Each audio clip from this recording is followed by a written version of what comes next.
सागरम्। ॐ सहनाववतु सहनौ भुनक्तु सह वीर्यं करवावहै तेजस्विनावधीतमस्तु मा विद्विषावहै। ॐ ಶಾಂತಿ ಶಾಂತಿ ಶಾಂತಿ. ಗುರುಗಳ ಪಾದಕ್ಕೂ ಜಗದ್ಗುರು ಕೃಷ್ಣನ ಪಾದಕ್ಕೂ ನಮಸ್ಕಾರ ಮಾಡ್ಕೊಡೋಣ. ಇವತ್ತು ಧ್ಯಾನ ಶ್ಲೋಕ, ಮೊದಲನೆಯ ಧ್ಯಾನ ಶ್ಲೋಕ. ಓಂ ಪಾರ್ಥಾಯ ಪ್ರತಿಬೋಧಿತಾಂ ಭಗವತ ನಾರಾಯಣೇನ ಸ್ವಯಂ ವ್ಯಾಸೇನ ಗ್ರಥಿತಾಂ ಪುರಾಣ ಮುನಿನ ಮಧ್ಯೆ ಮಹಾಭಾರತಂ ಅದ್ವೈತಾಮೃತವರ್ಷಿಣೀಂ ಭಗವತೀಂ ಅಷ್ಟಾದಶಾಧ್ಯಾಯಿನೀಂ ಅಂಬ ತ್ವಾಮನುಸಂದದಾಮಿ ಭಗವದ್ಗೀತೆ ಭವದ್ವೇಷಿಣೀಂ. ಮೊದಲನೇ ಶ್ಲೋಕದಲ್ಲಿ ಪರಮಾತ್ಮನ ಬಗ್ಗೆ ಪರಿಚಯ ಮಾಡಿಸ್ತಾ ಇದ್ದಾರೆ, ವ್ಯಾಸರ ಬಗ್ಗೆ ಪರಿಚಯ ಮಾಡಿಸ್ತಾ ಇದ್ದಾರೆ.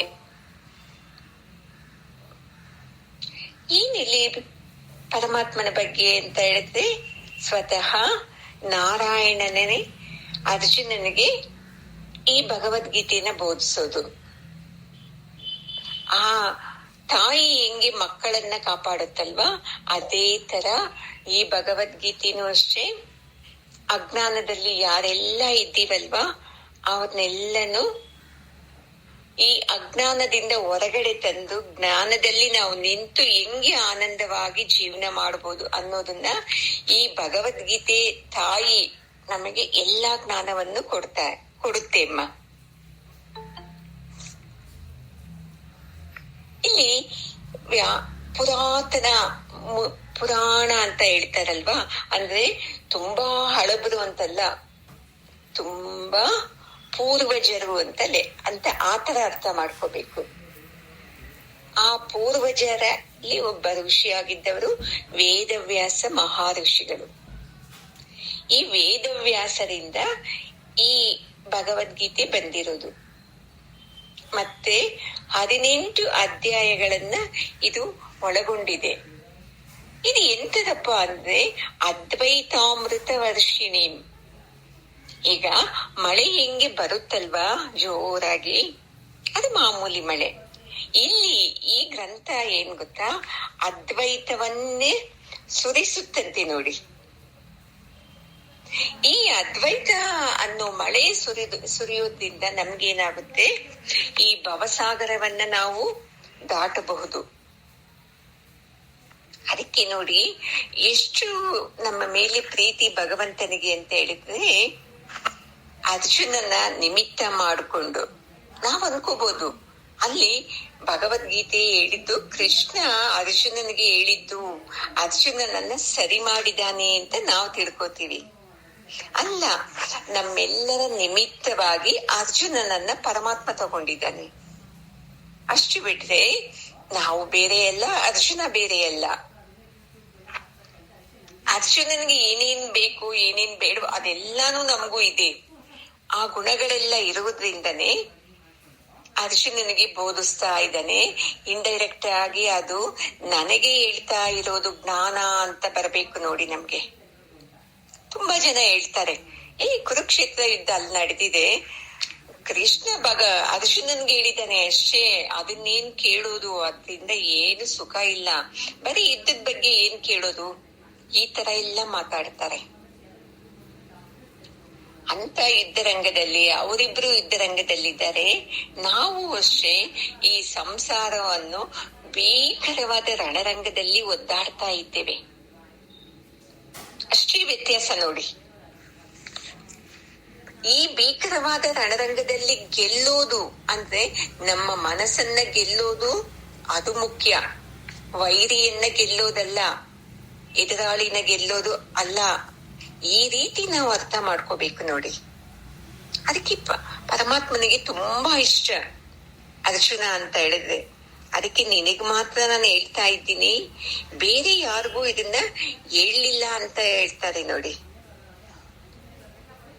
ಈ ಭಗವದ್ಗೀತೆಯನ್ನು ಕೇಳ್ಬೇಕು ಅಂದ್ರೆ ತುಂಬಾ ಪುಣ್ಯ ಮಾಡಿರ್ಬೇಕು ನೋಡಿ. 18ನೇ ಅಧ್ಯಾಯದಲ್ಲಿ ಭಗವಂತ ಹೇಳಿದ್ದಾನೆ, ಇದಂತೆ ನಾ ತಪಸ್ಕಾಯ ನಾ ಭಕ್ತಾಯ ಕದಾಚನ ನ ಚ ಶುಶ್ರೂಷವೇ ವಾಚ್ಯಂ ನ ಚ ಮಾಂ ಯೋಪ್ಯಸೂಯತಿ. ಯಾರು ಸೇವೆ ಮಾಡಿದ್ದಾರೆ ಅವ್ರಿಗೆ ಮಾತ್ರ ಇದನ್ನ ಹೇಳ್ಬೇಕು. ಭಗವಂತ ಆ ಮಾತು ಹೇಳ್ಬೇಕಂತಂದ್ರೆ ಅರ್ಜುನ ತನ್ನ ಸ್ನೇಹಿತ ಅಂತ ತಿಳ್ಕೊಂಡೇ ಪರಮಾತ್ಮನಿಗೆ ಎಷ್ಟೊಂದು ಸೇವೆ ಮಾಡಿದ್ದಾನೆ ಅಲ್ವಾ. ಮತ್ತೆ ಬಡವರಿಗೆ, ತನ್ನ ರಾಜ್ಯದಲ್ಲಿದ್ದವರಿಗೆ ಎಲ್ಲರಿಗೂ ಅಷ್ಟೇ ತುಂಬಾ ಚೆನ್ನಾಗಿ ನೋಡ್ಕೊಂಡಿದ್ದಲ್ವಾ ಅರ್ಜುನ. ಎಲ್ಲರ ಮೇಲೂ ದಯೆ, ಪ್ರೀತಿ, ಕರುಣೆ ಎಲ್ಲ ಇದೆ. ಹಂಗಾಗಿ ಪರಮಾತ್ಮ ಹೇಳಿರೋದು. ನಾವು ಏನ್ ಸೇವೆ ಮಾಡ್ತಾ ಇದ್ದೀವ? ಏನು ಮಾಡಿಲ್ಲ. ಸೇವೆ ಮಾಡ್ತೀವಿ ಯಾರ್ಗೆ? ನನ್ನ ಗಂಡ, ನನ್ನ ಮಕ್ಕಳು, ನನ್ನ ಕುಟುಂಬ, ಇಷ್ಟೇ ನಮ್ದು ಸೇವೆ. ಇದನ್ನ ಮೀರಿ ಸರ್ಕಲ್ ದಾಟಿ ಆಚೆ ಹೋಗೋದೇ ಇಲ್ಲ ನಮ್ದು ಸೇವೆ. ಹೋಗ್ಲಿ ಬಿಡಪ್ಪ, ಅದು ಮಾಡ್ಲಿಲ್ಲ, ಹೋಗ್ಲಿ ಗುರುಗಳಿಗೆ ಏನಾದ್ರೂ ಸೇವೆ ಮಾಡಿದ್ದೀವ? ಈ ಜ್ಞಾನ ಕೊಡ್ತಾ ಇರುವಂತ ಗುರುಗಳಿಗೆ ಏನು ಮಾಡ್ಲಿಲ್ಲ. ಅವ್ರಿಗಂತೂ ಮಾಡೋದೇ ಇಲ್ಲ. ಗುರುಗಳಿಗೆ ಏನ್ ಇವ್ರಿಗೆ ಮಾಡ್ಬೇಕು? ಇವ್ರನ್ನ ನಾವು ಮೊದಲಿಂದ ನೋಡಿದ್ದೀವಲ್ವಾ. ಇವತ್ ಸಾಮಾನ್ಯ ಮನುಷ್ಯರು ಇವ್ರು, ಇವ್ರಿಗೆ ಸೇವೆನಾ ಅಂತ ಬಂದ್ಬಿಡುತ್ತಲ್ವಾ. ಬೇರೆಯವ್ರಿಗಾದ್ರೂ ಸ್ವಲ್ಪ ನಮಸ್ಕಾರ ಮಾಡ್ಬೇಕು, ಪಾದ ನಮಸ್ಕಾರ ಮಾಡ್ಬೇಕು, ಏನಾದ್ರೂ ದಕ್ಷಿಣೆ ಕೊಡ್ಬೇಕು ಅಂತ ಬರುತ್ತೆ. ಯಾಕೆ? ಅವರು ಗುರುಗಳು ಅಂತ. ನಮ್ಮ ಕರಿಬಸಪ್ಪ ಗುರೂಜಿಯವರಿಗೆ ನಾವು ಗುರು ಅಂತ ಸ್ವೀಕಾರ ಮಾಡಕ್ಕಾಗುತ್ತಾ? ಮೊದಲಿಂದ ನೋಡಿರುವಂತವ್ರು, ನಮ್ಮ ರಕ್ತ ಸಂಬಂಧಿ. ಇದನ್ನ ತೆಗೆದು ಹಾಕ್ಬೇಕು ನೋಡಿ ನೀವು. ಇದನ್ನು ತೆಗೆದು, ಇಲ್ಲ ಇವರು ಹೊಸ ವ್ಯಕ್ತಿ, ನಮಗೆ ಇವತ್ತಿಂದ ಅವ್ರ ಹತ್ರ ನಾವು ಈ ಭಗವದ್ಗೀತೆ ಜ್ಞಾನ ತಗೊಳಕ್ಕೆ ಬರ್ತಾ ಇದ್ದೀನಿ ಅಂತ ಶರಣಾಗತಿಯಿಂದ ಬನ್ನಿ. 1 ತಿಂಗಳಿಗೆ ಟೈಮ್ ಕೊಡ್ತೀನಿ ನಾನು. ಈ 4-5 ಕ್ಲಾಸ್ ಕೇಳೋದ್ರಲ್ಲಿ ನಿಮ್ದು ಎಷ್ಟೊಂದು ಒಳಗಡೆ ಪ್ರೆಷರ್ ಇರುತ್ತೆ ಅಲ್ವಾ, ಎಲ್ಲ ಹೋಗುತ್ತೆ. ಎಲ್ಲಿವರೆಗೂ ಅವರು ನಮ್ಗೆ ಒಂದು ವ್ಯಕ್ತಿ ತರ ಕಾಣ್ತಾರೋ ಅಲ್ಲಿವರೆಗೂ ನಮ್ಗೆ ಏನು ಸಿಕ್ಕಲ್ಲ ನೋಡಿ. ಆ ವ್ಯಕ್ತಿಯಲ್ಲಿನ ಶಕ್ತಿನ ನೋಡಕ್ಕೆ ಬರ್ಬೇಕು. ಹಂಗೆ ಭಗವಂತ ಇದಂತೆ ನಾ ತಪಸ್ಕಾಯ, ಮತ್ ನನಗ್ ಸೇವೆ ಮಾಡ್ತಿದ್ದವ್ರಿಗೂ ಇದನ್ನ ಹೇಳ್ಬಾರ್ದು, ಮತ್ತೆ ಅಸೂಯೆ ಇದ್ದವನಿಗೂ ಇದನ್ನ ಹೇಳ್ಬಾರ್ದು ಅಂತ ಹೇಳಿದ್ದಾರೆ ನೋಡಿ. ನಮ್ಗೆ ಇವು ಯಾವ ಕ್ವಾಲಿಟಿಗಳು ನಮ್ಮ ಹತ್ರ ಇಲ್ಲ. ಸೇವೆ ಮಾಡಲ್ಲ, ಯಾರಿಗೂ ಒಳ್ಳೇದ್ ಮಾಡಿಲ್ಲ, ಭಗವಂತನ್ ಗುರುಗಳಿಗೂ ಸೇವೆ ಮಾಡ್ತಾ ಇಲ್ಲ. ಹೋಗ್ಲಿ, ಅಸೂಯೆ ಇದೆಯಾ? ಅದು ಹೇಳಕ್ಕಾಗಲ್ಲ, ಅಷ್ಟೊಂದು ತುಂಬ್ಕೊಂಡ್ಬಿಟ್ಟಿದೆ. ಅಂದ್ರೇನು ಈ ಭಗವದ್ಗೀತೆ ಸಿಗ್ತಾ ಇದೆ ನಮಗೆ ಅಂದ್ರೆ ಅದು ನಮ್ಮ ಗುರುಗಳ ಅತ್ಯಂತ ಪ್ರೀತಿಯಿಂದ ಸಿಗ್ತಾ ಇದೆ ಅನ್ನೋದನ್ನ ಚೆನ್ನಾಗಿ ಅರ್ಥ ಮಾಡ್ಕೋಬೇಕು. ಅದಕ್ಕೆ ಪಾರ್ಥ ಅಂತ ಹೇಳ್ತಾನೆ ಇಷ್ಟು ಪ್ರೀತಿಯಿಂದ. ಅಂದ್ರೆ ಕುಂತಿಯ ಮೊದಲ ಹೆಸರು ಪೃಥೆ ಅಂತ, ಪೃಥೆಯ ಮಗ ಪಾರ್ಥ ಅಂತ. ಈಗ ನಾವು ಮನೆಯಲ್ಲಿ ಕೂಗ್ತೀವಲ್ವಾ ಮಕ್ಕಳಿಗೆ, ಚಿನ್ನು, ರನ್ನು, ಏನೇನು, ಅದೇ ತರ ನೋಡಿ ಪರಮಾತ್ಮನು ಅಷ್ಟೇ. ತನಗೆ ಪ್ರೀತಿ ಬಂತು ಅಂದ್ರೆ ಅಷ್ಟು ಚೆನ್ನಾಗಿ ಮಾತಾಡಿಸ್ತಾನೆ. ದ್ವೇಷ ಬಂತು ಅಂದ್ರೆ ಹಂಗೆ ಚಾಟಿ ಇಟ್ಟು ಕೊಡ್ತಾನೆ. ಇದು 2 ಗುಣನೂ ಇದೆ ಪರಮಾತ್ಮನ ಹತ್ರ. ಅದೇ ತರ ಇಲ್ಲಿ ವ್ಯಾಸ ಮಹರ್ಷಿಗಳು ಕೃಷ್ಣನ್ಗೆ ನಾರಾಯಣ ಅಂತ ಹೇಳ್ತಾರಲ್ವಾ, ಅದೇ ತರಹ ವ್ಯಾಸರಿಗೂ ದೊಡ್ಡ ಪದವಿನೇ ಕೊಟ್ಟಿದ್ದಾರೆ ಇಲ್ಲಿ ಮಧುಸೂದನ ಸ್ವಾಮಿಗಳು. ಏನಂತ, ಇವರು ಮನುಷ್ಯರಿಗೆಲ್ಲ ಪೂರ್ವ ಜನರು, ಪುರಾತನ ಮುನಿ ಇವರು ನಮ್ಮ ಮೇಲೆ ಕರುಣೆಯಿಂದ ಈ ಗ್ರಂಥವನ್ನ ನಮ್ಗೆ ಕೊಟ್ಟಿದ್ದಾರೆ ನೋಡಿ. ಅವರು ಎಷ್ಟು ಪುರಾತನರು, ಅವ್ರಿಗೆ ಎಂತೆಂತ ಗುಣ ಇತ್ತು ಅಂದ್ರೆ ಅವ್ರಿಗೆ ಹಿಂದಿನದ್ದು ಎಲ್ಲ ಗೊತ್ತಿತ್ತು, ಮುಂದೆ ಆಗೋದು ಎಲ್ಲ ಗೊತ್ತಿತ್ತು. ಅಂದ್ರೆ ಮನಸ್ಸನ್ನ ದಾಟಿದ್ದವರವರು. ಅಂತ ವ್ಯಾಸ ಮಹರ್ಷಿಗಳು ನಮಗೆ ಅತ್ಯಂತ ಪ್ರೀತಿಯಿಂದ ಈ ಗ್ರಂಥವನ್ನ ಕೊಟ್ಟಿದ್ದಾರೆ. ಎಲ್ಲಿ ಕೊಟ್ಟಿದ್ದಾರೆ ಅಂದ್ರೆ ಒಂದು ನಿಮಿಷ ಅಮ್ಮ.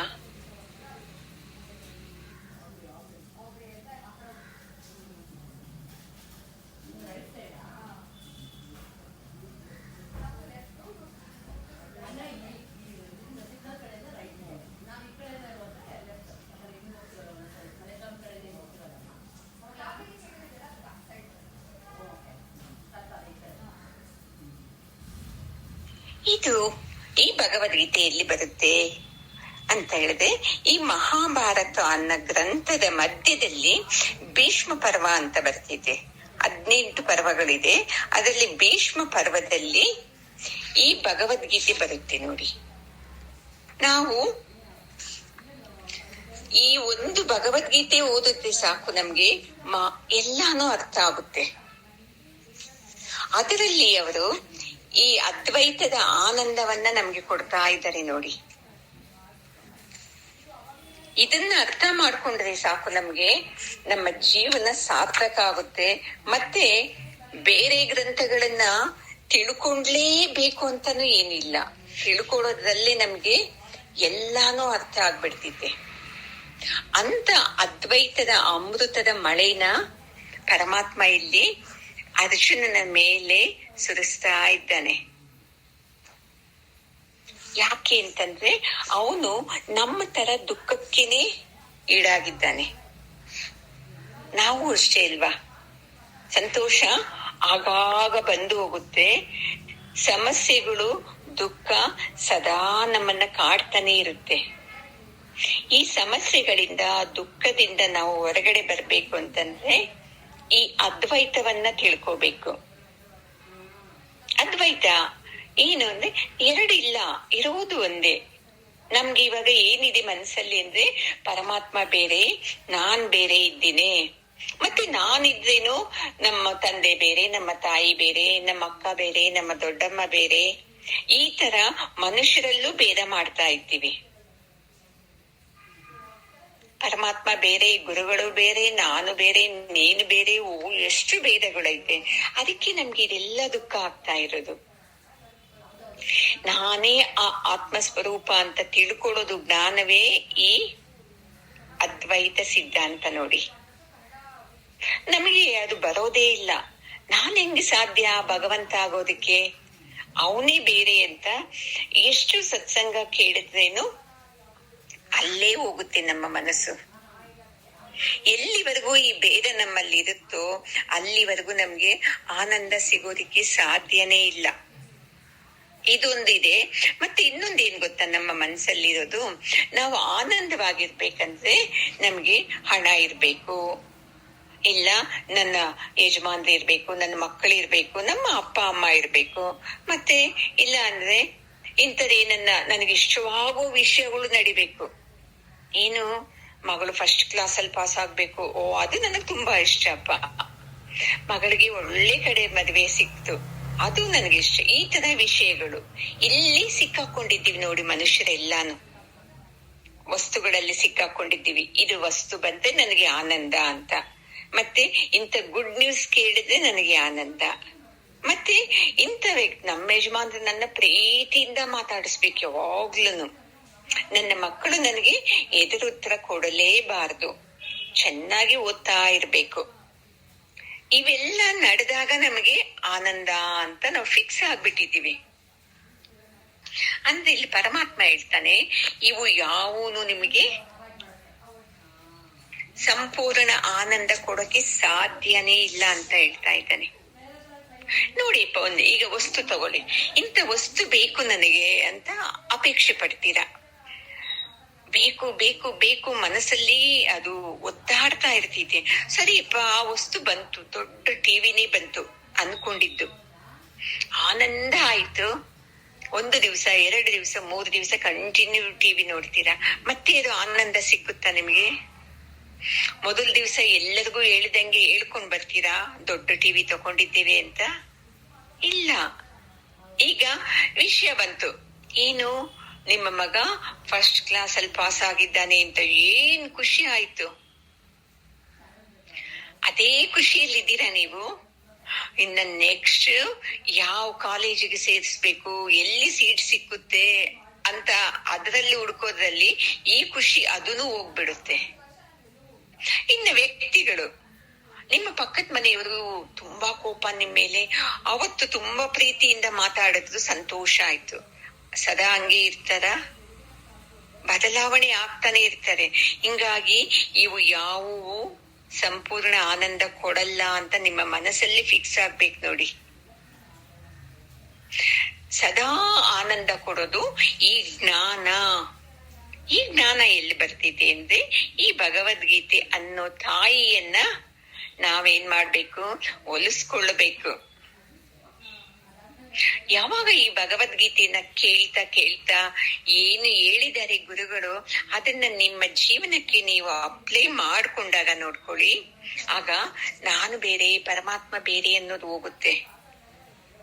ಈ ಜನಗಳೆಲ್ಲ ಸರಿ ಇಲ್ಲ ಅನ್ನೋದು ಹೋಗುತ್ತೆ. ಏನ್ ಕರ್ಮ ಮಾಡಿದ್ದೆ ಗೊತ್ತಿಲ್ಲ ರೀ, ಇಂಥ ಮನೇಲಿ ಬಂದ್ಬಿಟ್ಟು ಇಂಥ ಹೆಂಡತಿ ಸಿಕ್ಬಿಟ್ಲು, ಇಂಥ ಮಗ ಸಿಕ್ಕಿದ್ಲು, ಇಂಥ ಅತ್ತೆ, ಇಂಥ ಸೊಸೆ ಅಂತ ಮನಸ್ಸಲ್ಲಿ ತುಂಬಿಕೊಂಡಿದ್ದೀವಲ್ವಾ, ಅದು ಫುಲ್ ಹೋಗುತ್ತೆ ನೋಡಿ. ನೀವು ಶ್ರದ್ಧೆಯಿಂದ ಕೇಳಿ ಇದನ್ನ ನಿಮ್ಮ ಜೀವನಕ್ಕೆ ಅಪ್ಲೈ ಮಾಡಿಕೊಂಡಾಗ ಹೋಗುತ್ತೆ. ಸುಮ್ನೆ ಕೇಳದೆ ಅಂದ್ರೆ ಹೋಗಲ್ಲ. ಚೆನ್ನಾಗಿ ತಿಳ್ಕೋಬೇಕು ನೀವು. ಆವಾಗಲೇ ನಮ್ಗೆ ಈ ಭಗವದ್ಗೀತೆಯು 2-3 ಅಧ್ಯಾಯ ಕೇಳೋದ್ರಲ್ಲೇನೆ ನನಗಾದ ಅನುಭವ, ಪರಮಾತ್ಮನ ದರ್ಶನ ಆಯ್ತು. ಯಾರು ಪರಮಾತ್ಮ ಅಂದ್ರೆ ಅಂತ ಗೊತ್ತಾಯ್ತು. ಅದೇ ತರ ನಿಮಗೂ ಎಲ್ಲ ಗೊತ್ತಾಗುತ್ತೆ ನೋಡಿ. ಪರಮಾತ್ಮ ನಮ್ಗೆ ಫೋಟೋ ರೂಪದಲ್ಲಿ ಕಾಣಬೇಕು ಅಂದ್ರೆ ಕಾಣ್ತಾನೆ, ಸಗುಣ ರೂಪದಲ್ಲಿ ತುಂಬಾ ಶುದ್ಧಿಯಾಗ್ಬೇಕು ನಾವು, ಅಲ್ವಾ ಅಮ್ಮ? ಅದೇ ಪರಮಾತ್ಮನೇ ಈ ಭೂಮಿ ಪಂಚಭೂತಗಳ ರೂಪದಲ್ಲಿ ಇದ್ದಾನೆ ಅಂದ್ರೆ ನಮ್ಗೆ ಅರ್ಥ ಆಗೋದೇ ಇಲ್ಲ. ಭೂಮಿ ರೂಪದಲ್ಲಿ, ಆಕಾಶ ರೂಪದಲ್ಲಿ, ವಾಯು ರೂಪದಲ್ಲಿ, ಜಲ ರೂಪದಲ್ಲಿ, ಎಲ್ಲ ರೂಪದಲ್ಲೂ ಇದ್ದಾನೆ ಅಂದ್ರೆ ನಮ್ಗೆ ಮಾತ್ರ ಫೋಟೋ ರೂಪದಲ್ಲೇ ಕಾಣಬೇಕು ಅಂತ. ನಾವೆಲ್ಲರೂ ಒಂದೇನೆ, ಆ ಪರಮಾತ್ಮನ ತತ್ವದಿಂದ ಬಂದಿದ್ದೇವೆ ಅಂತ ನಮ್ಗೆ ಗೊತ್ತಾದಾಗ ನೋಡ್ಕೊಳ್ಳಿ, ಆವಾಗ ಆನಂದ ಆಗುತ್ತೆ ನೋಡಿ. ಅದಕ್ಕೆ ಈ ಪರಮಾತ್ಮ ಏನ್ ಮಾಡ್ತಾನೆ ಗೊತ್ತಾ, ಯಾರ ಮೇಲೆ ತನಗೆ ತುಂಬಾ ಪ್ರೀತಿ ಇರ್ತಿತ್ತೋ ಅವರ ಒಂದು ಸುಖಾನ ತಾನು ತಕೊಂಡ್ಬಿಡ್ತಾನೆ. ಅವಾಗ ಏನ್ ಮಾಡ್ತಾರೆ ಗೊತ್ತಾ, ಎಲ್ಲರೂ ಆವಾಗ ಪರಮಾತ್ಮನ್ನ ನೀನೇ ಗತಿ ಅಂತ ಹೋಗ್ತೀವಲ್ವಾ, ಅದೇ ತರ ಇಲ್ಲಿ ಅಷ್ಟೇ. ನಮ್ಮ ಯಾವ್ಯಾವೋ ದುಃಖ ಇದೆ, ಆ ದುಃಖಕ್ಕೆ ಏನಪ್ಪಾ ಈ ಪರಮಾತ್ಮನೇ ಕಾರಣ ಅಂತ ನಾವು ಬೈಕೋತಾ ಇದ್ದೀವಿ. ಇಲ್ಲ, ಈ ದುಃಖ ನಿಮ್ಮಲ್ಲಿ ಇರೋದ್ರಿಂದ ನೀವೇನ್ ಮಾಡ್ತಾ ಇದ್ದೀರಾ, ಪರಮಾತ್ಮನನ್ನ ತಿಳ್ಕೋಬೇಕು ಅಂತ ಬಂದಿದ್ದೀರಾ. ನೀವು ಆನಂದವಾಗಿ ಇದ್ದಿದ್ರೆ ಬರ್ತೀರಾ ಕ್ಲಾಸ್ಗೆ. ಬೇಡಪ್ಪ, ನನಗೆ ಸರಿ ಇದೆ, ಏನು ಹೊಟ್ಟೆ ತುಂಬಾ ತಿಂತೀನಿ, ಮನೆ ಇದೆ, ಆಯಾಗ ಮಲ್ಕೋತೀನಿ, ಇನ್ನೇನ್ ಬೇಕು ಅಂತ ಬಂದ್ಬಿಡ್ತಿದ್ದೆ. ಇಲ್ಲ, ನಿಮ್ಮಲ್ಲಿ ಕೆಲವ್ರಿಗೆ ಎಲ್ಲ ಇರ್ಬೋದು, ಅಂದ್ರೆ ಈ ಜ್ಞಾನ ಬೇಕು ಅಂತ ಬಂದಿದ್ದೀರಲ್ವಾ, ಇದು ಮುಖ್ಯನೇ. ಈ ತರ ಪರಮಾತ್ಮ ಏನ್ ಮಾಡ್ತಾನೆ, ತನ್ನ ಪ್ರೀತಿಯ ಮಕ್ಕಳಿಗೆ ಇದು ಸಿಗ್ಲಿ ಅಂತ ಏನೇನೋ ಕಾರಣಗಳಿಂದ ಇದನ್ನ ನಮಗೆ ಕೊಡ್ತಾ ಬರ್ತಾನೆ.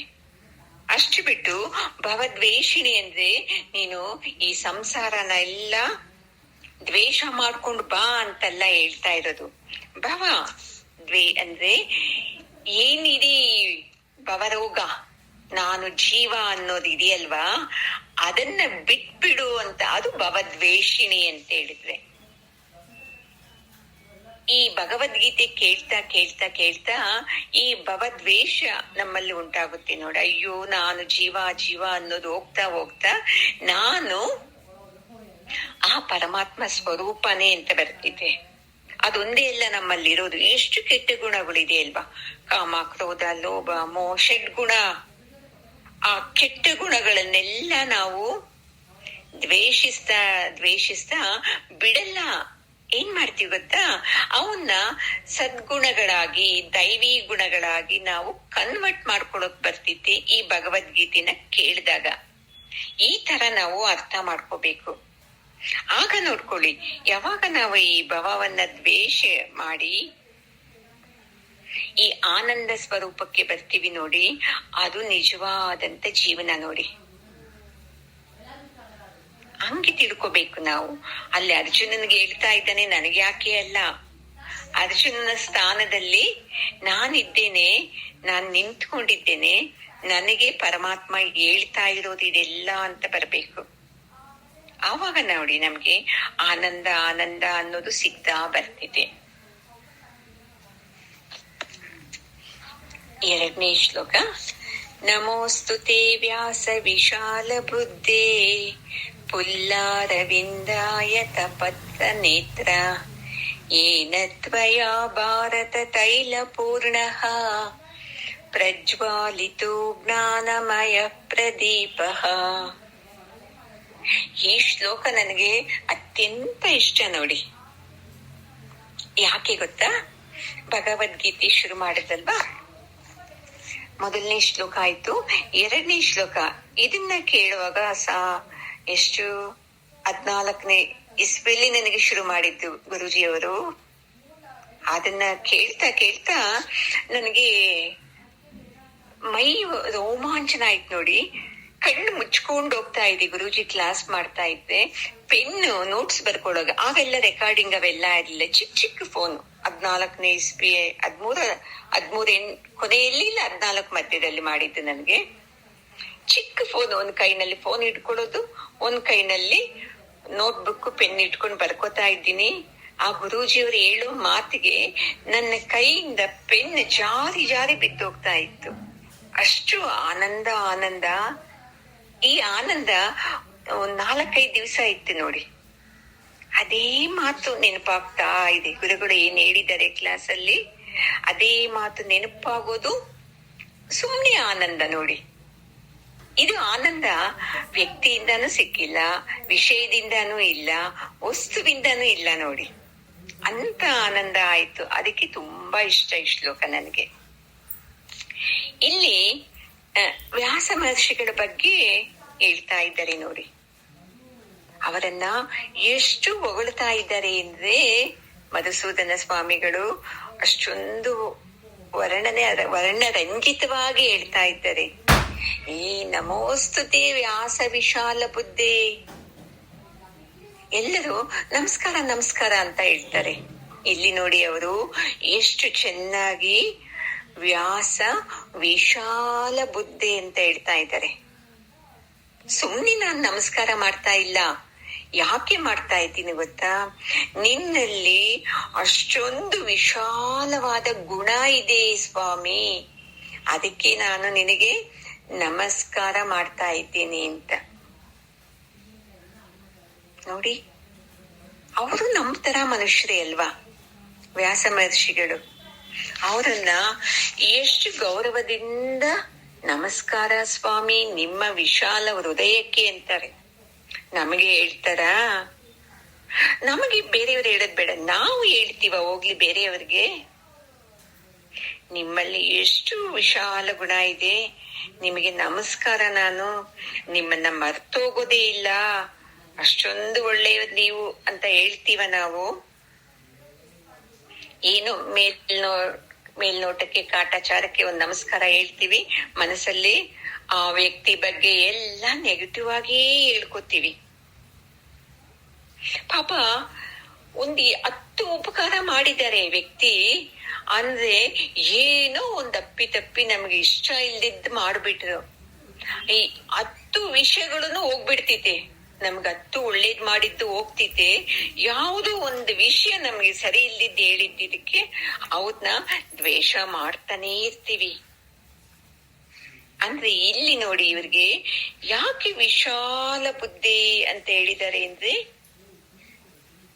ಇವರು ಮೊದಲು ಅದಕ್ಕೆ ಇವ್ರಿಗೆ ವ್ಯಾಸ ಮಹರ್ಷಿ ಅಂತ ಹೇಳೋದು. ವೇದ ವ್ಯಾಸರು ಅಂತ ಹೇಳ್ತಾರೆ. ಅಂದ್ರೆ ವೇದಗಳನ್ನ ವಿಂಗಡಣೆ ಮಾಡಿದ್ದು. ಮತ್ತೆ ವೇದಗಳಿಗೆ ಭಾಷ್ಯವನ್ನು ಬರೆದಿದ್ದು. ಆ ಕಾಲದಲ್ಲಿ ಇಷ್ಟೊಂದು ನಾಗರಿಕತೆ ಇರಲ್ಲ ಅಲ್ವಮ್ಮ. ಆ ವೇದಗಳನ್ನ ವಿಂಗಡಣೆ ಮಾಡಿ ಎಲ್ಲರಿಗೂ ಕೊಟ್ಟು ಅದು ಅರ್ಥ ಆಗುತ್ತಾ? ಇಲ್ಲ, ತುಂಬಾ ಬುದ್ಧಿವಂತರಿಗೆ ಅರ್ಥ ಆಗೋದಲ್ವಾ. ಏನ್ ಮಾಡೋದು, ಯಾರಿಗೋ ಸ್ವಲ್ಪ ಜನಕ್ಕೇನೆ ಹೋಗಿದೆಯಲ್ವಾ ಅಂತ ಹೇಳಿ ಮತ್ತೆ ಉಪನಿಷತ್ತುಗಳನ್ನ ಬರೀತಾರೆ.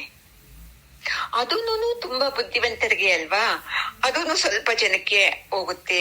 ಮತ್ತೆ ಅವರು ಭಗವದ್ಗೀತೆ ಅನ್ನೋ ಗ್ರಂಥನೂ ಕೊಡ್ತಾರೆ, ಅದೂನು ಸ್ವಲ್ಪ ಜನಕ್ಕೆ ಹೋಗುತ್ತೆ. ಮತ್ತೆ ಅವರು ಮಹಾಭಾರತ ಅನ್ನೋ ಗ್ರಂಥವನ್ನ ಕೊಡ್ತಾರೆ, ಅದೂನು ಸ್ವಲ್ಪ ಜನಕ್ಕೆ ಓದಕ್ಕೆ ಸಾಧ್ಯನೇ ಆಗಲ್ಲ. ಆಮೇಲೆ ಅದನ್ನೆಲ್ಲ ಕಥೆ ರೂಪದಲ್ಲಿ ಬರೀತಾರೆ ನೋಡಿ ವ್ಯಾಸ ಮಹರ್ಷಿಗಳು. ಆಗ ಅವ್ರಿಗೆ ಅರ್ಥ ಆಗ್ತಾ ಬರ್ತಿದೆ. ಅವಾಗ ಗೊತ್ತಾಯ್ತು ಅವ್ರಿಗೆ, ಓಹೋ ನಾನು ಏನ್ ತಪ್ಪು ಮಾಡ್ತಾ ಇದ್ದೆ ಅಂತಂದ್ರೆ ಎಲ್ಲರಿಗೂ ಒಂದೇ ಅಂತ ಅನ್ಕೊಂಡ್ಬಿಟ್ನಲ್ವಾ, ಅದು ತಪ್ಪು ಅಂತ ಗೊತ್ತಾಯ್ತು. ಈಗ ಮನೆಯಲ್ಲಿ ನಾವು ಅಷ್ಟೇ ಅಲ್ವಮ್ಮ, ಚಿಕ್ಕ ಮಗನಿಗೆ ಸ್ವಲ್ಪ ಹುಷಾರಿರ್ತಾನೆ, ಅವನಿಗೆ ಒಂದು ಸಲ ಹೇಳಿದ್ರೆ ಅರ್ಥ ಆಗ್ಬಿಡ್ತಿದೆ. ಅದೇ ದೊಡ್ಡವನಿಗೆ ಅರ್ಥ ಆಗೋದೇ ಇಲ್ಲ, ಅವನು ಸ್ವಲ್ಪ ಮಂದ ಬುದ್ಧಿ, ಅವನ್ಗೆ ಪದೇ ಪದೇ ಹೇಳ್ತೀವಲ್ವಾ. ಎಲ್ಲರಿಗೂ ಒಂದೇ ಮಾತು ಹೋಗಲ್ಲ, ಯಾವ ಬುದ್ಧಿ ಅವರಿಗೆ ಆ ತರಾನೇ ಹೇಳ್ಕೊಂಡು ಹೋಗ್ಬೇಕು ಅಲ್ವಾ ಅಮ್ಮ. ಅದೇ ತರ ಇವ್ರಿಗೂ ಗೊತ್ತಾಯ್ತು, ಓಹೋ ನಾನು ನನ್ನ ಜ್ಞಾನನ ಯಥಾತಥ ಕೊಟ್ಟಿದ್ರೆ ಅರ್ಥ ಆಗ್ಲಿಲ್ಲ, ಅದನ್ನ ಇಂಥ ಜನಕ್ಕೆ ಇದು, ಇಂಥ ಜನಕ್ಕೆ ಇದು, ಇಂಥ ಜನಕ್ಕೆ ಇದು ಅಂತ ಕೊಟ್ಕೊಂಡ್ ಬರ್ಬೇಕು ಅಂತ ಆವಾಗ ಅವ್ರಿಗೆ ಗೊತ್ತಾಯ್ತು ನೋಡಿ. ಅದಕ್ಕೆ ಅವರಿಗೆ ವಿಶಾಲ ಬುದ್ಧಿ ಅಂತ ಹೇಳೋದು. ಈಗ ಚಿಕ್ಕ ಮಕ್ಕಳಿಗೆ ನಾವು ಒಂದು ಕತೆ ಹೇಳ್ತೀವಿ, ಮತ್ತೆ ದೊಡ್ಡವರಾದ್ಮೇಲೆ ಮತ್ತೆ ಅದನ್ನೇ ಹೇಳ್ತೀವ ನಾವು ವಿವರವಾಗಿ? ಇಲ್ಲ, ಚಿಕ್ಕ ಮಕ್ಕಳಿಗೆ ಎಷ್ಟು ಹೇಳ್ಬೇಕೋ ಅಷ್ಟೊಂದು ಹೇಳುದೇ ಇಲ್ಲ ನಾವು. ಅದೇ ತರ ಎಲ್ಲರ ಮನಸ್ಸು ಅಷ್ಟೇ ಹೆಚ್ಚು ಕಡಿಮೆ ಇದ್ದೇ ಇರುತ್ತೆ. ಅದೆಲ್ಲ ಆದ್ಮೇಲೆ ಮತ್ತೆ 18 ಪುರಾಣಗಳನ್ನು ಬರೀತಾರೆ ಅವರು. ಅದು ಆವಾಗ ನೋಡ್ಕೊಳ್ಳಿ, ಇಷ್ಟೊಂದು ಜ್ಞಾನ ಇಷ್ಟೊಂದು ಪುಸ್ತಕಗಳನ್ನು ಕೊಟ್ಟಾಗ ಆವಾಗ ಅವರಿಗೆ ಗೊತ್ತಾಗುತ್ತೆ, ಯಾವಾಗ್ಲೂ ನಾನು ನನ್ನ ಜ್ಞಾನವನ್ನ ಹೆಂಗಂದ್ರೆ ಹೆಂಗೆ ಹೇಳೋದು ಅಲ್ಲ, ಇದು ನಿಜವಾದ ಟೀಚರ್ ಕ್ವಾಲಿಟಿ ನೋಡಿ.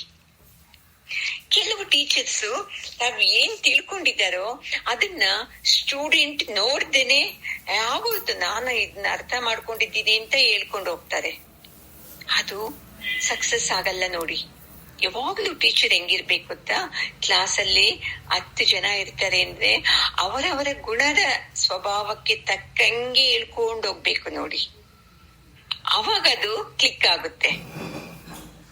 ಇಲ್ಲಿ ನನ್ನ ಜ್ಞಾನ ಇಂಪಾರ್ಟೆಂಟ್ ಅಲ್ಲ, ಶಿಷ್ಯನ ಗುಣಕ್ಕೆ ತಕ್ಕಂಗೆ ಇಳಿದು ಪಾಠ ಮಾಡ್ತಾರೆ ನೋಡಿ. ಅವರ ಗುಣ ಮಟ್ಟಕ್ಕೆ ಇಳಿದು ಪಾಠ ಮಾಡೋದು, ಅದು ತುಂಬಾ ಗ್ರೇಟ್ ಟೀಚರ್. ಅಂತ ಅವ್ರು ನಮ್ಗೆ ಸಿಕ್ಬೇಕು ಅಂದ್ರೆ ತುಂಬಾ ಪುಣ್ಯ ಮಾಡಿರ್ಬೇಕು. ಇದ್ರಲ್ಲಿ ನಂದು ಪುಣ್ಯ ನೋಡಿ, ನಮ್ಮ ಗುರುಗಳು ಅಧ್ಯಾತ್ಮ ಅಂದ್ರೆ ಏನು ಗೊತ್ತಿಲ್ಲ ನನಗೆ, ಅಂತದ್ದು ನನ್ನ ಮಟ್ಟಕ್ಕೆ ಇಳಿದು ಈ ಭಗವದ್ಗೀತೆ ಮಾಡಿದರೆ ಈಗ ಅದನ್ನ ನಾನ್ ನಿಮ್ಗೆ ಹೇಳ್ತಾ ಇದ್ದೀನಿ ಅಂದ್ರೆ ಇದೆಲ್ಲ ಗುರುವಿನ ಕರುಣೆನೆ ನೋಡಿ. ಪಾಠ ಮಾಡ್ತಾ ಇರೋದು ನಾನಲ್ಲ, ಗುರುಗಳು ಹೇಳ್ತಾ ಇದ್ದಾರೆ ಅಷ್ಟೇ, ನಾನು ನಿಮಿತ್ತ ಅಷ್ಟೇ ಇಲ್ಲಿ ಕುತ್ಕೊಂಡಿರೋದು. ಈ ತರ ವ್ಯಾಸರಿಗೆ ನಮೋಸ್ತುತಿ ವ್ಯಾಸ ವಿಶಾಲ ಬುದ್ಧಿ ಅಂತ ಈ ಜ್ಞಾನ ಇದ್ದಿದ್ದಕ್ಕೆ ಅವ್ರನ್ನ ಅಷ್ಟೊಂದು ಹೃದಯ ಪೂರ್ವಕವಾಗಿ ನಮಸ್ಕಾರ ಮಾಡ್ತಾ ಇರೋದು. ನಮಗೆ ಯಾರು ಮಾಡ್ತಾರೆ ಹೃದಯ ಪೂರ್ವಕವಾಗಿ? ಆತರ ಜೀವನ ನಾವು ಮಾಡ್ಬೇಕಲ್ವಾ. ನಮ್ದೆಲ್ಲ ಎಂತ ಬುದ್ಧಿ, ಸಂಕುಚಿತ ಬುದ್ಧಿ. ನಮ್ಮವ್ರಿಗೆ ನಮಸ್ಕಾರ ಮಾಡ್ತೀವಿ, ಬೇರೆಯವರಿಗೆ ಯಾಕೆ ಮಾಡ್ಬೇಕು, ಅವ್ರಿಗೆ ಏನಂತ ಗ್ರೇಟ್ ಇವರು ಅಂತ ಹೇಳ್ತೀವಲ್ವಾ. ಇದು ಹೋಗ್ಬೇಕು. ಏನಿಲ್ಲ, ಆಟೋಮೆಟಿಕ್ ಆಗಿ ಭಗವದ್ಗೀತೆ ಕೇಳ್ತಾ ಇದ್ದಾಗ್ಲೇ ಎಲ್ಲ ಹೋಗ್ಬಿಡ್ತಿದ್ದೆ. ಮತ್ತೆ ಅವರನ್ನ ಸ್ವಲ್ಪ ವರ್ಣನೆ ಮಾಡ್ತಾ ಇದ್ದಾರೆ. ಮಧುಸೂದನ ಸ್ವಾಮಿಗಳು. ನೋಡಿ, ಈಗ ನಮಗೂ ಅಷ್ಟೇ ಅಲ್ವಾ, ಯಾರನ್ನ ಇಷ್ಟ ಆಯ್ತು ಅಂದ್ರೆ ಅವ್ರ ಬಗ್ಗೆ ಅವ್ರ ಏನ್ ಚೆನ್ನಾಗಿ ಮಾತಾಡ್ತಾರೆ ಗೊತ್ತಾ, ಹೆಂಗಿರ್ತಾರೆ ಗೊತ್ತಾ, ಅಯ್ಯೋ ನೋಡೋದಿಕ್ಕೆ ಸಂತೋಷ ಆಗುತ್ತೆ. ಅವ್ರ ಏನ್ ಚೆನ್ನಾಗಿ ಅಲಂಕಾರ ಮಾಡ್ಕೊಂಡಿರ್ತಾರೆ ಗೊತ್ತಾ, ಎಷ್ಟೆಲ್ಲ ಹೇಳ್ತೀವಲ್ವಾ. ಅದೇ ತರ ಇಲ್ಲೂ ಅಷ್ಟೇ ಅವರ ಕಣ್ಣುಗಳ ಬಗ್ಗೆ ಹೇಳ್ತಾ ಇದ್ದಾರೆ. ವ್ಯಾಸರ ಕಣ್ಣುಗಳು ಎಷ್ಟೊಂದು ಚೆನ್ನಾಗಿತ್ತು, ಸುಂದರವಾಗಿತ್ತು ಅಂತ ಹೇಳ್ತಾ ಇದ್ದಾರೆ. ಯಾವಾಗ್ಲೂ ಅಷ್ಟೇ ಅಲ್ವಾ, ನಾವು ಕಣ್ಣು ನೋಡಿದ್ರೆ ಸಾಕು ಇವ್ರಿಗೆ ಗೌರವ ಕೊಡ್ಬೇಕಾ ಬೇಡ ಅಂತ ಗೊತ್ತಾಗ್ಬಿಡುತ್ತೆ. ಅಷ್ಟೊಂದು ಹುಷಾರಿರುತ್ತೆ ಎಲ್ಲರಲ್ಲೂ. ನೀವೇ ನೋಡಿ ಅಮ್ಮ, ಕೆಲವದನ್ನ ನೋಡಿದ ಕೂಡ್ಲೆ ನೀವೇನ್ ಹೇಳ್ತೀರಾ, ಇವ್ರಿಗೆ ನಮಸ್ಕಾರ ಮಾಡ್ಬೇಕಪ್ಪ, ದೇವ್ರ ತರ ಇದ್ದಾರೆ ಅಂತ ನೀವೇ ಹೇಳ್ತೀರಾ. ಇನ್ನು ಕೆಲವದನ್ನ ನೀವೇ ಹೇಳ್ತೀರಾ, ಅಪ್ಪ ಅವ್ರ ನೋಡೋಕೆ ಭಯ ಆಗುತ್ತಪ್ಪ, ಅವ್ರ ಮಾತು ನೋಡಿದ್ರೆ ಕೇಳಿಸ್ಕೊಂಡ್ರೆ, ಆ ವ್ಯಕ್ತಿನ ನೋಡಿದ್ರೆ ಸಾಕು ನನಗೆ ಏನೋ ರಾಕ್ಷಸಿನ ನೋಡ್ದಂಗ ಆಗುತ್ತೆ ಅಪ್ಪ ಅಂತ ನೀವೇ ಹೇಳ್ತೀರಲ್ವಾ. ಅಂದ್ರೆ ಅವರ ಕಣ್ಣುಗಳು ಅಷ್ಟೊಂದು ನಿಷ್ಕಲ್ಮಶವಾಗಿ ಇತ್ತಂತೆ. ಏನ್ ಚೆನ್ನಾಗಿ ಹೇಳ್ತಾರೆ ನೋಡಿ, ಆ ಕಮಲದ ಹೂವು ಎಷ್ಟೊಂದು ಸುಂದರವಾಗಿತ್ತು, ಅದೇ ತರ ಅವರ ಕಣ್ಣುಗಳು ಚೆನ್ನಾಗಿತ್ತು. ಎಷ್ಟು ಪುಣ್ಯ ಅಲ್ವಾ ಈ ತರ ಹೊಗಳೋದು. ಅಂತ ವ್ಯಾಸರಿಗೆ ನಮಸ್ಕಾರ. ಏನ್ ಚೆನ್ನಾಗಿದೆ ನೋಡಿ. ನಮ್ಮ ಕಣ್ಣಲ್ಲಿ ಹೆಂಗಿದೆ, ನಮ್ಮ ಕಣ್ಣಲ್ಲಿ ಏನಿರ್ತೈತೆ, ಯಾವಾಗ್ಲೂ ಕೋಪ ಇರ್ತೈತೆ, ದ್ವೇಷ ಇರ್ತೈತೆ, ಅವ್ದ್ ಸರಿ ಇಲ್ಲ ಇವ್ದ್ ಸರಿ ಇಲ್ಲ, ಹಿಂಗೆಲ್ಲಾ ಇದ್ದಾಗ ನಮಗೆ ನಮಸ್ಕಾರ ಮಾಡ್ತಾರ ಪ್ರೀತಿಯಿಂದ? ಯಾಕೆಂದ್ರೆ ನಮ್ಗೆ ಪ್ರೀತಿ ಅನ್ನೋದು ಬರೋದೇ ನನ್ನ ಗಂಡ, ನನ್ನ ಹೆಂಡತಿ, ನನ್ನ ಮಕ್ಕಳ ಮೇಲೆ. ಬೇರೆಯವ್ರ ಮೇಲೆ ಪ್ರೀತಿ ಬರಲ್ಲ. ಪ್ರೀತಿ ಇಲ್ದಿದ್ದಾಗ ಕಣ್ಣಲ್ಲಿ ಕಾಣೋದೇ ಸಾಧ್ಯ ಇಲ್ಲ ಅಲ್ವಾ ಅಮ್ಮ? ಅದು ಬದಲಾವಣೆ ಆಗ್ತಾ ಬರುತ್ತೆ ನೋಡಿ, ಭಗವದ್ಗೀತೆ ಕೇಳ್ತಾ ಕೇಳ್ತಾ. ಯಾವಾಗ್ಲೂ ನೋಡಿ, ನಮ್ಮ ಬರೀ ಒಂದು ಕಣ್ಣಿಂದ ಕೋಪ, ಕಾಮ, ದ್ವೇಷ, ಅಸೂಯೆ, ಅಹಂಕಾರ ಇವೆಲ್ಲಾನು ನೋಡಿಸ್ಕೋಬಹುದು ನಾವು. ಇವು ಎಲ್ಲದಕ್ಕಿಂತ ಏನ್ ಬೇಕು ಗೊತ್ತಾ, ಪ್ರೀತಿ ಕಾಣ್ಬೇಕು ನೋಡಿ. ಬೇರೆಯವ್ರ ಬಗ್ಗೆ ನೀವ್ ಹೇಳ್ತೀರಲ್ವಾ, ಅವತ್ ನೋಡದೆ ಏನೋ ಸಮಾಧಾನ ಆಯ್ತಪ್ಪ, ಸಂತೋಷ ಆಯ್ತು ಅಂತ. ಇನ್ ಮೇಲೆ ಏನ್ ಬರ್ಬೇಕು ಗೊತ್ತಾ, ನಿಮ್ಮನ್ನ ನೋಡಿ ಈ ಮಾತು ಬೇರೆಯವ್ರು ಹೇಳ್ಬೇಕು ನಿಮ್ಮ ಬಗ್ಗೆ, ಆತರ ನಾನು ಬದಲಾವಣೆ ಆಗ್ಬೇಕು ಅಂತ ಬರ್ಬೇಕು ನೋಡಿ. ಅವಾಗ ನೋಡ್ಕೊಳ್ಳಿ, ಎಲ್ಲರೂ ನಮಗೆ ನಮಸ್ಕಾರ ಮಾಡ್ತಾರೆ. ಹೆಂಗೆ? ಪ್ರೀತಿಯಿಂದ ಮಾಡ್ತಾರೆ. ಅದಕ್ಕೆ ನೋಡಿ, ಎಷ್ಟೊಂದು ಜನ ಹಿರಿಯರೆಲ್ಲ ಅವ್ರಿಗೆ ನೆನೆಸ್ತಾರಲ್ವಾ. ಈಗ್ಲೂ ನೋಡಿ, ಸದ್ಯಕ್ಕೆ ಮೋದಿಯವರಿಗೆ ಏನ್ ಹೇಳ್ತಾರೆ, ಅಯ್ಯೋ ಅವ್ರಿಗೆ ನಮಸ್ಕಾರಪ್ಪ, ಎಷ್ಟು ಒಳ್ಳೆ ವ್ಯಕ್ತಿ ಅಂತ ಮಹಾತ್ಮ ಗಾಂಧೀಜಿಯವ್ರಿಗೆ ಹೇಳ್ತಾರೆ. ಯಾಕೆ ಹೇಳಿ? ಅವ್ರು ಮಾಡುವಂತ ಕೆಲಸಗಳಿಂದ. ಅಂದ್ರೆ ಅವರು ಅಷ್ಟೊಂದು ವಿಶಾಲವಾಗಿ ಬೆಳೆದಿತ್ತು ಅವ್ರ ಮನಸ್ಸು. ಎಲ್ಲಿ ವಿಶಾಲವಾದ ಮನಸ್ಸಿರುತ್ತೋ ಅಲ್ಲಿ ಎಲ್ಲರೂ ಗೌರವ ಕೊಟ್ಟೇ ಕೊಡ್ತಾರೆ ನೋಡಿ. ಚೆನ್ನಾಗಿ ನೆನಪಿಟ್ಕೊಳ್ಳಿ ಇದು. ನಮ್ದು ಇವಾಗೆಲ್ಲ ಏನಿದೆ ಅಂದ್ರೆ ಸೀಮಿತವಾದ ಮನಸ್ಸು. ಇಷ್ಟೇ ಲೈನ್ ಸರ್ಕಲ್ ಮಾಡ್ಕೊಂಡ್ಬಿಟ್ಟಿದ್ದೀವಿ. ನನ್ನ ಕುಟುಂಬಕ್ಕೆ ಮಾತ್ರ ನಾನು ಪ್ರೀತಿ ಕೊಡ್ಬೇಕು, ಬೇರೆಯವರು ನನ್ನ ಪ್ರೀತಿಗೆ ಅರ್ಹರಲ್ಲ ಅಂತ ಫಿಕ್ಸ್ ಮಾಡಿದ್ದೀವಿ. ಅದು ತಪ್ಪು. ನೋಡ್ಕೊಳ್ಳಿ, ನನ್ನಲ್ಲಿ ಹೆಂಗೆ ಕೆಟ್ಟ ಗುಣಗಳು ಇವೆಯೋ ಅವರಲ್ಲೂ ಅದೇ ಇದೆ ಅಂತ ಬರ್ಬೇಕು. ನಮ್ಗೇನಿದೀಗ ಅವರಲ್ಲಿ ಕೆಟ್ಟ ಗುಣ ಇದೆ, ನನ್ನಲ್ಲಿ ಕೆಟ್ಟ ಗುಣ ಇಲ್ಲ ಅಂತ ನಾವು ಫಿಕ್ಸ್ ಆಗಿದ್ದೀವಿ. ಈ ಜ್ಞಾನ ಇದನ್ನ ತಗೊಳ್ತಾ ತಗೊಳ್ತಾ ತಗೊಳ್ತಾ ನಮ್ಗೆ ಏನಾಗುತ್ತೆ ಗೊತ್ತಾ ಅಮ್ಮ, ಬೇರೆಯವರಲ್ಲಿ ತಪ್ಪುಗಳು ಕಾಣೋದು ನಿಂತು ನನ್ನ ತಪ್ಪುಗಳೇ ನನಗೆ ಕಾರಣಕ್ಕೆ ಶುರುವಾಗುತ್ತೆ. ಅದು ಬಂತು ಅಂದ್ರೆ ಈ ಜ್ಞಾನ ಹೋಗ್ತಾ ಇದೆ ಅಂತ. ಅದಕ್ಕೆ ಹೇಳ್ತಾರೆ, ನೀನು ಜ್ಞಾನ ಅನ್ನೋ ದೀಪನ ಹಚ್ಚಿದೀಯಪ್ಪ, ಅದೆಲ್ಲಿದೆಯಪ್ಪ ಅಂದ್ರೆ ಮಹಾಭಾರತ ಅನ್ನೋ ಎಣ್ಣೆ ಹಾಕಿದೀಯಾ ಆ ದೀಪದಲ್ಲಿ. ಮತ್ತೆ ಈ ಕುರುಕ್ಷೇತ್ರ ಅನ್ನೋದೇ ಒಂದು ಪ್ರಣತಿ, ಅದ್ರಲ್ಲಿ ಏನ್ ಮಾಡಿದ್ಯಾ ಅಂದ್ರೆ ಭಗವದ್ಗೀತೆ ಅನ್ನೋ ಬತ್ತಿನ ಹಾಕಿದೀಯ ನೀನು. ಅಂತ ದೀಪ, ಈ ಜ್ಞಾನ ದೀಪವನ್ನ ಹಚ್ಚಿದೀಯ ನೀನು ಅಂತ. ನೋಡಿ, ಈ ಜ್ಞಾನ ದೀಪ ಏನ್ ಗೊತ್ತಾ, ಗಾಳಿ ಮಳೆಗೆ ಇದು ಆರೋಗೋದೇ ಇಲ್ಲ. ಮಾಮೂಲಿ ದೀಪ ಆದ್ರೆ ಏನಾಗುತ್ತೆ? ಓ, 1 ಸೆಕೆಂಡ್ಗೆ ಆರೋಗುತ್ತಲ್ವಾ? ಈ ಜ್ಞಾನ ದೀಪನ ನೀವೆಲ್ಲರೂ ಹಚ್ಚಬೇಕು ನೋಡಿ. ಎಲ್ಲಿ ಹಚ್ಚೋದು? ನಿಮ್ಮ ಮನಸ್ಸಲ್ಲಿ ಹಚ್ಚಬೇಕು. ನಿಮ್ಮ ಮನಸ್ಸಲ್ಲಿ ಈ ಜ್ಞಾನ ದೀಪ ಹಚ್ಚಿದಾಗ ನೋಡಿ, ನಿಮ್ಮಲ್ಲಿ ತುಂಬಿಕೊಂಡಿದೆಯಲ್ವಾ ಕಾಮ, ಕ್ರೋಧ, ದ್ವೇಷ, ಅಸೂಯೆಗಳು, ಅವು ಚೆನ್ನಾಗಿ ಕಾಣುತ್ತೆ ಈ ಜ್ಞಾನದ ಬೆಳಕಲ್ಲಿ. ಕಂಡ ಮೇಲೆ ಏನ್ ಮಾಡ್ಬೇಕು? ಅವನ್ನ ತೆಗ್ದಾಕೋಕೆ ಪ್ರಯತ್ನ ಮಾಡ್ಬೇಕು. ಈ ಜ್ಞಾನ ಅನ್ನೋ ದೀಪದ ಬೆಳಕಲ್ಲಿ, ಜ್ಞಾನ ಅನ್ನೋ ಖಡ್ಗದಿಂದ ಅವನ್ನೆಲ್ಲ ತುಂಡರಿಸ್ಬೇಕು. ಇಷ್ಟು ಜನ್ಮಗಳಿಂದ ನಾನು ಗೊತ್ತಿಲ್ಲ ನನಗೆ ಜ್ಞಾನ ಅನ್ನೋದು. ಈ ಅಜ್ಞಾನನೇ ಸತ್ಯ ಅನ್ಕೊಂಡು ನಾನು ಜೀವನ ಮಾಡ್ತಾ ಇದ್ದೆ. ಈಗ ಈ ಭಗವದ್ಗೀತೆಯಿಂದ ನನಗೆ ಗೊತ್ತಾಯ್ತು, ಇದನ್ನೆಲ್ಲ ನಾನು ತೆಗೆದಾಕ್ಬೇಕು, ದೈವಿ ಗುಣಗಳನ್ನ ನಾನು ತುಂಬಿಸ್ಕೋಬೇಕು ಅಂತ ಬರಬೇಕು ನೋಡಿ. ಅದಕ್ಕೆ ನೋಡಿ, ಈ ಭಗವದ್ಗೀತೆ ಅನ್ನೋದು ಯಾವಾಗೂ ಇದೆ, ಅವಾಗ್ಲಿಂದನೂ ಇದೆ, ಇವಾಗ್ಲೂ ಇದೆ, ಮುಂದೇನೂ ಇರುತ್ತೆ.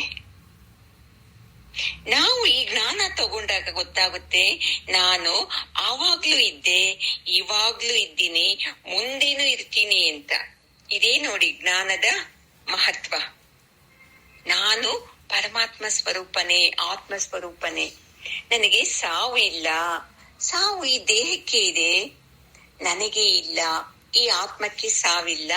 ಆವಾಗ್ಲೂ ಇತ್ತು, ಇವಾಗ್ಲೂ ಇದೆ, ಮುಂದೇನೆ ಇರುತ್ತೆ ಅಂತ ಈ ಜ್ಞಾನ ದೀಪನ ಹಚ್ಕೋಬೇಕು ನೋಡಿ. ನಾನು ಗುರೂಜಿ ಕ್ಲಾಸ್ ಮೊದಲು ಅಟೆಂಡ್ ಮಾಡಿದಾಗ ಗುರೂಜಿಯವರು ಇದನ್ನೇ ಹೇಳಿದ್ದು ನೋಡಿ. ಪ್ರತಿ ಶಿಷ್ಯರು, ಪ್ರತಿ ಆಧ್ಯಾತ್ಮದಲ್ಲಿ ಬರೋರೆಲ್ಲ ಏನ್ ಮಾಡ್ತಾರಂತೆ ಗೊತ್ತಾ? ದೊಡ್ಡ ಪ್ರಣತಿನ ಕೈನಲ್ಲಿ ಇಟ್ಕೊಂಡು ಅದಕ್ಕೆ ಎಣ್ಣೆ ಇದೆ, ಬತ್ತಿ ಇದೆ, ಬೆಂಕಿ ಪಟ್ನಾನು ಇದೆ. ಅಂದ್ರೆ ಆ ದೀಪನ ಹಚ್ಚುವಂತ ಗುರುಗಳು ಸಿಕ್ಕಲ್ವಂತೆ. ಜನ್ಮ ಜನ್ಮಗಳಿಂದ ನಾವು ತಿರುಗ್ತಾನೆ ಇದ್ದೀವಿ ನೋಡಿ. ಏನಂತ? ಅಯ್ಯೋ, ನನಗೊಬ್ಬ ಗುರು ಸಿಗ್ಲಿ, ನನ್ನ ಅಜ್ಞಾನನೆಲ್ಲ ತೆಗೆದು ಬಿಡ್ಲಿ, ಈ ಜ್ಞಾನನ ನನ್ನ ಜೀವನದಲ್ಲಿ ಒತ್ತಿಸುವಂತ ಗುರು ಸಿಗ್ಲಿ ಅಂತ. ಅಂದ್ರೆ ಸಿಕ್ಕೇ ಇಲ್ಲ ನಮ್ಗೆ. ನಮ್ಮ ಪುಣ್ಯದಿಂದ ಈಗ ಕರಿಬಸಪ್ಪ ಗುರೂಜಿ ಸಿಕ್ಕಿದ್ದಾರೆ. ಅವರ ಜ್ಞಾನದಿಂದ ನಾವು ಈ ಜ್ಞಾನ ದೀಪವನ್ನ ಹಚ್ಕೋಬೇಕು ನೋಡಿ. ಹೇಳಿದ್ನಲ್ಲ ಅವಾಗ್ಲೇ ನಾನು, ಶರಣಾಗತಿ, ಭಕ್ತಿ, ಶ್ರದ್ಧೆ, ಶರಣಾಗತಿ ಇರ್ಬೇಕು ನೋಡಿ. ಈ 3 ಕ್ವಾಲಿಟಿಗಳು ನಿಮ್ಮಲ್ಲಿ ಇತ್ತು ಅಂದ್ರೆ ಈ ಕ್ಷಣದಲ್ಲಿ ನಿಮ್ಗೆ ಮುಕ್ತಿ ಆಗುತ್ತೆ. ನಮ್ಗೆ ಈ ಭಕ್ತಿ, ಜ್ಞಾನ, ಶರಣಾಗತಿ ಇಲ್ಲ ಅಂತಂದ್ರೆ ಎಷ್ಟು ಜನ್ಮಗಳು ಕೇಳಿದ್ರೇನು ಇದೇನಾಗುತ್ತೆ ಗೊತ್ತಾ? ಬುದ್ಧಿಯಲ್ಲಿ ಅಷ್ಟೇ, ನಾನು ಎಷ್ಟು ಸತ್ಸಂಗ ಕೇಳಿದ್ದೇನೆ, ಇದು ಸಮಾಧಾನ ಬಿಟ್ಟು ನಿಮ್ಮ ಒಳಗಡೆ ಏನು ಚೇಂಜ್ ಆಗಲ್ಲ. ಭಗವದ್ಗೀತೆ ಕೇಳೋದು ಎಲ್ಲರಿಗೂ ಹೇಳೋದಿಕ್ಕಲ್ಲ, ನಾನು ಕೇಳ್ತಾ ಇದ್ದೀನಿ ಸತ್ಸಂಗ ಅಲ್ಲ. ಇದನ್ನ ಕೇಳಿ ನನ್ನ ಅಜ್ಞಾನನ ಎಷ್ಟು ರಿಮೂವ್ ಮಾಡ್ಕೊಂಡಿದ್ದೀನಿ ಅನ್ನೋದಕ್ಕೆ ಭಗವದ್ಗೀತೆನ ಕೇಳ್ಬೇಕು ನೋಡಿ. ಇದನ್ನ ಕೇಳ್ತಾ ಕೇಳ್ತಾ ಇನ್ನೊಂದ್ ಏನ್ ಬರ್ತಿದೆ ಅಂದ್ರೆ, ಧರ್ಮದಿಂದ ಹೆಂಗೆ ಜೀವನ ಮಾಡ್ಬೇಕು ಅಂತ ಬರ್ತಿದೆ. ಈಗ ನಾವೇನ್ ಅಧರ್ಮದಲ್ಲಿ ಇದ್ದೀವಾ ಅಂತ ಅನ್ಸುತ್ತಲ್ವಾ? ನೋಡ್ಕೊಳ್ಳಿ, ಇನ್ನೊಬ್ಬರಿಗೆ ಕೇಡ್ ಬಯಸೋದು ಅಧರ್ಮ ಅಲ್ವಾ? ಇನ್ನೊಬ್ಬರಿಗೆ ಸರಿ ಇಲ್ಲ ಅಂತ ಹೇಳೋದು ಅದು ಅಧರ್ಮ ಅಲ್ವಾ? ಈ ತರ ನಾವು ಧರ್ಮದಿಂದ ಜೀವನ ಮಾಡಕ್ಕೆ ಬಂತು ಅಂದ್ರೆ ಈ ಭಗವದ್ಗೀತೆ ನಮ್ಮನ್ನ ಕಾಪಾಡ್ತಾ ಇದ್ದಾಳೆ, ಅಮ್ಮ ನನ್ನ ಸರಿ ಮಾಡ್ತಾ ಇದ್ದಾಳೆ ಅಂತ ಅರ್ಥ ನೋಡಿ. ಈ ಧರ್ಮ, ಅರ್ಥ, ಕಾಮ ಇವೆಲ್ಲನೂ ಪುರುಷಾರ್ಥಗಳು. ಅದರ ಅರ್ಥ ತಿಳಿಬೇಕು ಅಂದ್ರೆ ಈ ಭಗವದ್ಗೀತೆನ ನಾವು ಕೇಳಿಸ್ಕೋಬೇಕು ಚೆನ್ನಾಗಿ. ಈ ತರ ವ್ಯಾಸರನ್ನು ಎಷ್ಟು ಮಹಾನುಭಾವರು ಅಂತ ನಾವು ಅವರಿಗೆ ಗೌರವ ಕೊಡ್ತೀವಲ್ವಾ? ಇದು ವ್ಯಾಸರಿಗೆ ಹೇಳಿದ್ದು ಮಧುಸೂದನ ಸ್ವಾಮಿಗಳು ಅಂತ ನಮ್ಮ ಮನಸ್ಸಲ್ಲಿ ಫಿಕ್ಸ್ ಆಗಿದೆ. 2ನೇ ಶ್ಲೋಕ, ನಮೋಸ್ತುತೆ ವ್ಯಾಸ ವಿಶಾಲ ಬುದ್ಧಿ ಅಂತ. ಇಂಡೈರೆಕ್ಟ್ ಆಗಿ ಈ ತರ ನಮಸ್ಕಾರನ ನಾವು ಬೇರೆಯವರಿಂದ ಮಾಡಿಸ್ಕೋಬೇಕು. ಅಷ್ಟು ವಿಶಾಲ ನಮ್ಮಲ್ಲಿ ಬರಬೇಕು ಅಂತ ಹೇಳೋದೇ ಈ ಶ್ಲೋಕದ ಉದ್ದೇಶ. ಎಲ್ಲರಿಗಾಗಿ ನಾವು ಜೀವನ ಮಾಡ್ಬೇಕು, ನನ್ನ ಕುಟುಂಬಕ್ಕಾಗಿ ಮಾತ್ರ ಅಲ್ಲ ಅಂತ ಬರ್ಬೇಕು. ಸರಿನಮ್ಮ?